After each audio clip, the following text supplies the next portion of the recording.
I'd heard you say once before about making goals, kind of a warning sort of about making goals. But then I got real inspired about a goal, and it felt really good to make that goal. And I made it and announced it to anybody who would listen. And since then, I started stressing out about the goal now because it's the goals. So now you know what we were talking about. Right. Right. It lies within a time frame. I want to become a full-time artist, and I have a contract with a job, and I told the job I'd stop after a year. So now everyone's looking at me, and time's ticking away. I want to know how I can shift that, or do I stop talking? I mean, I've already talked about it, but the thing that is most interesting about it is that a goal that is set from outside the vortex is a different goal than a goal that is set from inside the vortex. In other words, when you're all full of yourself, tuned in, loving what you're doing, loving the feeling of the art flowing through you, knowing that you're good at it, knowing that it's inspired, knowing that it's what you want to do all day, every day, knowing that you want to share it with others, knowing that others would find value in it, knowing that there's benefit in what you are doing, knowing that you were born to do it. When you feel like that, we can understand why you'd say, this is who I am and this is what I'm going to do. In other words, that's a powerful setting of a goal or identifying of an intention. But if you are at work doing something that you're really not enjoying doing that much and yearning to have more time to do what you want to do, and you say, I'm going to stop doing this thing I don't want so that I can do this thing I do want, you don't have the help of the universe. Very different situation. Can you feel the difference? Yeah. And you're doing some of both of that. In other words, we know you felt all of that. So the reason that we are not keen on goal setting, let's clarify.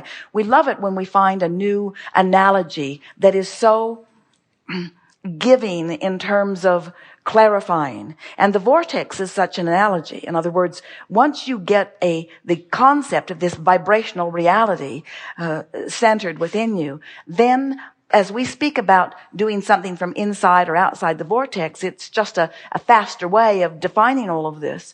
When you set goals from inside the vortex, we would call them inspired goals.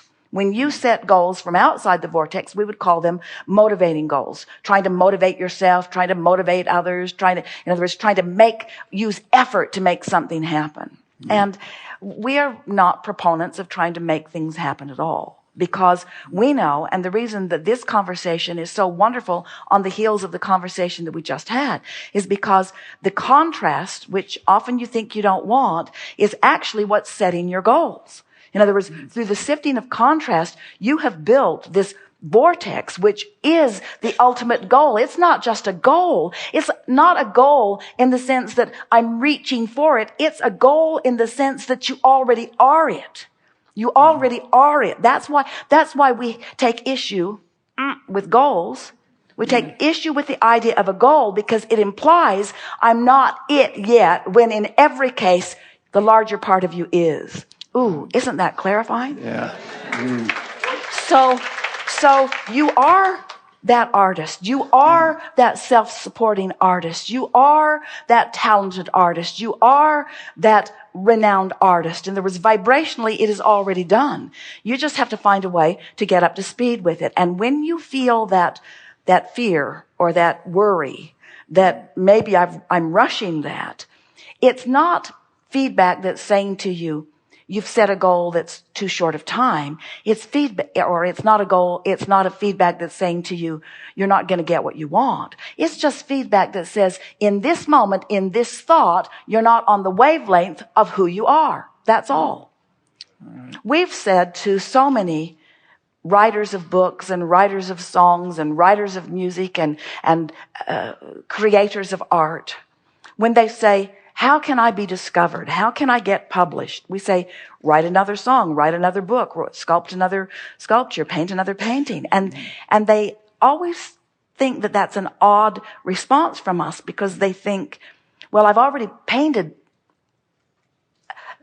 a garage full.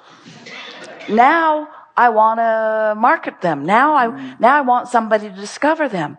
And the reason that we encourage them in the way we do is because we know that those juices flowing is what makes everything happen. And so we love talking to creators who have already shown themselves their creative ability as you have with your art.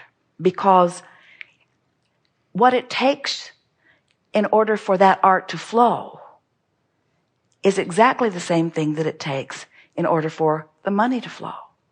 It's not different. In other words, you know how you can't just be in any old mood and do your thing. And you know the difference between when you're tuned in and it flows through you and when you're not tuned in and you just can't make it happen and you end up setting it aside. You almost can't even bring it back when you've worked in and out of the vortex mode. And so we don't think you've set a goal that's too abrupt. We know that you have the ability to parlay your talent into something that will generate profits for you. It's just a matter of giving yourself whatever leeway it takes to feel comfortable in that. And we would not use a goal to challenge ourselves. That's the best way of putting it. Okay. We would say, never mind.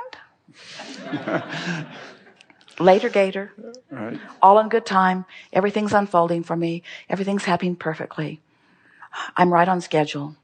Everything's happening just the way I want it to. My juices are flowing. I've made the right decision. This is so good. This is who I am. I love doing this. I love being this.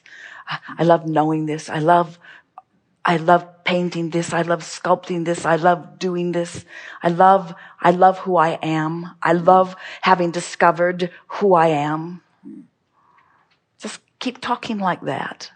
When you talk about what you want and why you want it, you're almost always in the vortex. When you talk about when it's going to come, how it's going to come, who's going to bring it, who's going to be with it, how it's going to unfold, what it's going to be like, it almost always takes you out of the vortex because you're asking questions to which you don't know the answers. So what your work now is, just for the next while, your work is to get into that vortex as often as you can and love every minute that you're there. And whether you're painting or just feeling good because you're in the vortex, get in the vortex as much as you can. That is your only assignment. And say to yourself, I only have one thing to do, and that is be the cooperative component to my powerful intention. And you'll be able to feel if you are. And we know, because we can feel who you are, those that you've been working with are not going to challenge you. They're with you on this. In other words, there's no one that's saying, we don't think you're going to make it. There's nobody that's rooting for your failure. And we are certain that there's no one that's going to say, nope, your day's up, get out. Nobody's going to do that to you. They're going to give you as much time as you want, you see. One of the things that we always tell people who are reaching like this is, and this is what you've heard us say about these goals, you don't have to close one door in order for another to open. There's just a whole hallway of doors open. In other words, there's just never-ending openings for you. And there is not a reason in the world why you have to stop altogether doing one thing so that you can do another. And if the stopping of one makes you worry about money, then you won't be able to do the other, because you can't be in the vortex if you're worried about what's going to happen financially. You see? Right. So if people say, are you on schedule? Say, I'm working that out. I'm making sure I'm in the right place. Because as an artist, I have to be in tune. I have to be in sync. And I can't have financial concerns and be in sync. I'm not a starving artist. I'm a productive artist. I'm an eating artist. I'm a well-employed artist. I'm a very wise artist. You see?